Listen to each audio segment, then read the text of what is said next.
Hello বন্ধু, আমি সীমা। নমস্কার, welcome to my new video. আমি তোমাদের সামনে হাজির হয়েছি নতুন একটা রেসিপি নিয়ে।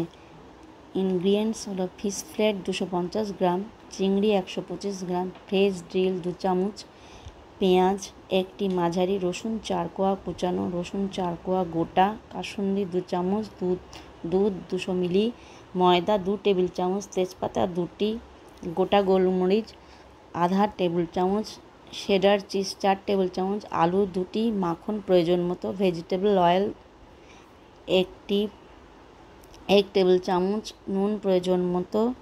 প্রসেস: পাই ডিশ মাখন মাখিয়ে গ্রিজ করে নিন। সসপ্যানে মাছের ফিলেট, চিংড়ি, অল্প নুন, গোলমরিচ, তেজপাতা, গোটা রসুন, অর্ধেক পেঁয়াজ আর দুধ দিয়ে মাঝারি আঁচে বসান। মাছ নরম হতে শুরু করলে আঁচ থেকে নামিয়ে সমস্ত মশলা তুলে রাখুন। দুধ থেকে মাছ আর চিংড়ি আলাদা করে নিন। অন্যদিকে ফ্রাইং প্যানে অল্প মাখন ও তেল দিন, তাতে অর্ধেক পেঁয়াজ কুচি এবং রসুন কুচি দিয়ে ভেজে নিন। এবার ময়দা মিশিয়ে কম আঁচে নাড়তে থাকুন যতক্ষণ না লালচে রং আসতে শুরু করে।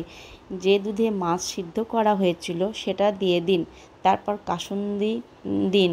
নুন ছড়িয়ে ভালোভাবে মিশিয়ে সস তৈরি করে নামিয়ে নিন। পাই ডিশের ওপরে প্রথমে মাছের ফিলেটগুলো দিন, কাঁটা দিয়ে ফিলেটগুলো আলতোভাবে টুকরো করে নিন, তারপর উপর চিংড়ি রাখুন। এবার সস ঢেলে দিন। ওভেন 200 ডিগ্রি তাপমাত্রায় প্রিহিট করে রাখুন। আলু সেদ্ধ করে মাখন, চিজ, নুন, গোলমরিচ গুঁড়ো দিয়ে মেখে নিন। পাই ডিশের ওপরে আলু চিজের এই মাখা ছড়িয়ে দিন।